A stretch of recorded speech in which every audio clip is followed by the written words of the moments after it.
Coming up on the show, the real reason Goldberg won the Blue Universal title at Super Showdown, it's money. Were WWE keeping Samoa Joe's suspension secret even from creative? And the Young Bucks reveal when exactly they knew Marty Scurll wasn't coming to AEW. And it's sooner than you thought. Support Wrestle Talk! Give us a subscribe. Hello and welcome to the Wrestle Talk Trustworthy News. I am El Fakador Laurie Blake. So, as you may or may not have seen, depending on your feelings towards WWE Saudi Arabia shows, and remember, they're not paying you, so you can tell the truth here. You hate it, don't you? You hate them. But on yesterday's Super Showdown, the biannual torpedo to whatever you thought the storyline was in WWE right now, Goldberg told The Fiend he was next and no locker in the whole of Riyadh was safe. Now, after 4 spears and a jackhammer, The Fiend was Bray Wyatted out of existence, and Goldberg is now the new Universal Champion.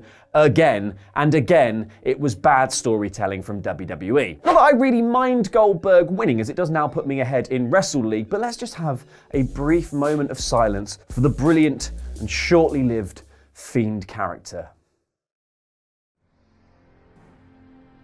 Not now, Bill! Admittedly, Goldberg did try to put over his opponent on the way out. In a backstage interview, he said, "First thing, I'll be limping out of Saudi Arabia." Now, I'm not exactly sure where he got this limp from, considering the only place he was actually attacked during the match was in his mouth twice. So, unless the tongue works in much the same way as your spinal cord does and has a surprising amount of control over your lower extremities, I'm putting the limp down to Goldberg's greatest foe of all, age. But this big win does actually beg the question, what the actual fuck is going on? Because again, thanks for the Wrestle League point, Bill, but what the is going on? This does seem to all confirm the rumor going around that Bill will be set to take on Roman Reigns, and now The Fiend will face John Cena at WrestleMania, the show of shows, the show that people are getting less interested in over time. Now, Dave Meltzer on Wrestling Observer Radio said yesterday the top 2 SmackDown matches are going to be Bill Goldberg against Roman Reigns, so Bill Goldberg is on WrestleMania now, and John Cena against Bray Wyatt, which means that Goldberg and Reigns will be the big championship match and could likely main event the show. It also means that Roman Reigns is probably going to win the Elimination Chamber match next Sunday. Foreshadowing.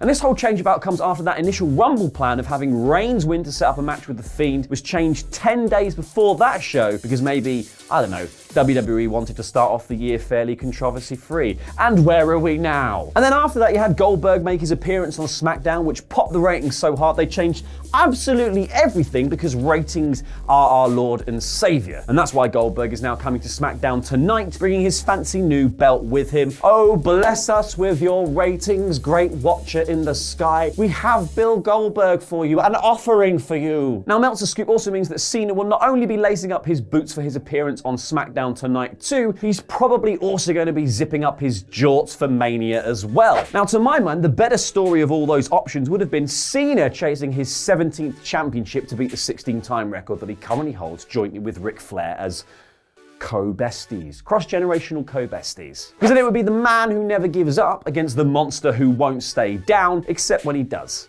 against Goldberg. Still not over it, still not necessarily over it. But instead we've got a one move of doom match with button mashers just spamming them. Wrestling. Am I right? Before we crack on, we just need to thank Arn K, the K stands for the coolest dude ever, for being one of our awesome pledge hammers on Patreon. Thank you very much.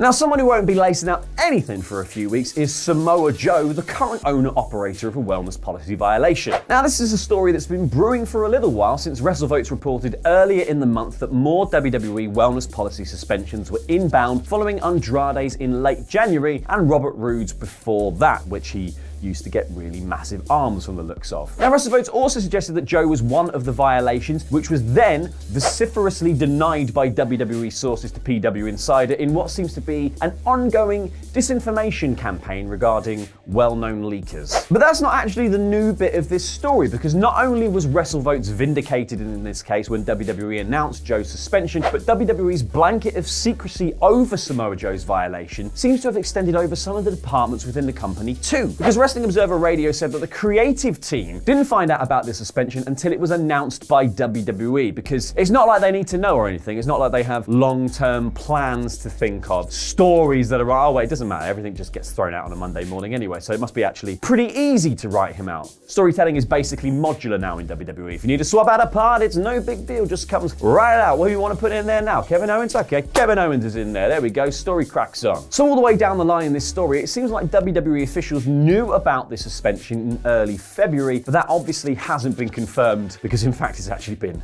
vehemently denied. Vociferously denied. So you would think that 1 month is, I don't know, plenty of time to give creative a heads up. But instead this is one of those rare cases where it's like, I'm sorry creative, we have nothing for you. As it stands at the minute, Joe is able to return from his suspension in late March, but whether he would be able to, considering the recent concussion he suffered at the end of January, remains to be seen. Something that also remains to be seen is the March 11th episode of NXT. That is just a very true chronological order segue. Why is this important? Well, I'll tell you, it's because it was up in the air as to where the episode would air from. You see, it's Full Sail University's annual Hall of Fame week, which runs from March the 8th through to the 13th, which means they're going to be using the Winter Park Arena on campus for the event where NXT is usually filmed. We're at their own Hall of Fame event. They'll no doubt be inducting Hulk Hogan twice, but cramming China in as part of a larger group, because porn is bad, but racism is a-okay. Thankfully, NXT was able to full sail off to pastures new, and Triple H announced after Wednesday's NXT episode that the show would instead be a special fan appreciation night and emanate from the WWE Performance Center in Orlando. They've got 4 rings there, so it's basically like a double War Games match, minus the giant cage, but the metaphysical cage of your WWE contract is ever present and looming though. And maybe this 4-ring dog pile and special fan appreciation event could give NXT a little boost in the ratings, as this week the show was down as NBA returned to screens after a week off due to the All-Star break. Now NXT averaged 717,000 viewers, which is a drop of 8% and their lowest number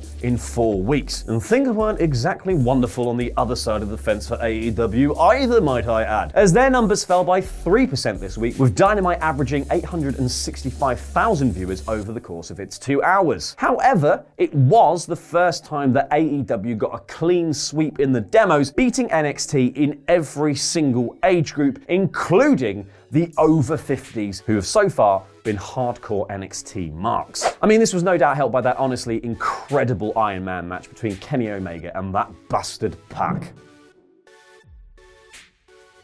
Staying with AEW now, who can't seem to live down the snub from elite member in absentia Marty Scurll, who decided to stay with Ring of Honor for a bigger slice of the creative control pie, when you would have imagined that AEW would have been offering some serious cashola for their friendly neighborhood villain to join them. However, as has been said before, there are no hard feelings between AEW's higher-ups and Marty, but in a recent interview with comicbook.com, we learned some interesting details about when exactly they knew that Marty didn't want to party. Now, Nick Jackson told the site, "We were kind of feeling him out for a while, kinky, and he was always very vague with us anytime we would bring up storylines and stuff. So we pretty much got the hint 3 months or so ago, and we realized, okay, he's staying put. Good for him though, and that he knows how we feel, it's a business. Yeah, it would have been great to have him with us because we're good friends, but he got a great deal out of it, and he seems to be very happy. He's definitely going to try to paint his path on his own, and more respect to him for doing that. We're all cool though." Matt then added, "I feel the same way. Marty got a great offer, and I think he wanted it to be more than just a wrestler, and he got an opportunity to do that. And I hope he can make the place he's working a better place." Bit of a little pointed barb in that final mention of Ring of Honor there. But as Matt says, with more creative control, Marty has an opportunity to improve Ring of Honor, which is in Spanish, destroy Ring of Honor. Oh my god, it's an invasion storyline. To close us out for today, we've got a match announcement for the Battle of BritWres, the live show we're putting on in London on March the 16th. Again, it is not a promotion from us, it is a showcase of some of the best British indies out there. And in association with the Fight Network and sponsored by Wrestling Travel, we are pleased to reveal that Frontline Wrestling, the promotion that came out of the mind of Will Ospreay, will present a mixed tag match with current Frontline champion Adam Maxted teaming with Mercedes Blaze to take on Malik and Aaliyah James. And if all that tickles your fancy, I mean, it's got Adam Maxted in it, so why wouldn't it? It was on Love Island, don't you know? You can get tickets for the event at www.wrestletalklive.com or by following the link in the description down below. To sweeten the deal, I'm going to add the fact that me, Ollie, Luke, Pete, and Adam Blompier will be doing a live podcast before the show, and then I'm going to be getting very drunk. So come see me make a tit of myself. Twice! Thank you for watching. If you enjoyed the video, please do us a favor and leave us a like, drop a comment, and subscribe to the channel, as all of those things help us grow and help us do more awesome stuff like the Wrestle Talk live shows. Also, head on over there for more Wrestle Talk content too. I have been El Fakador, and that was Lucha.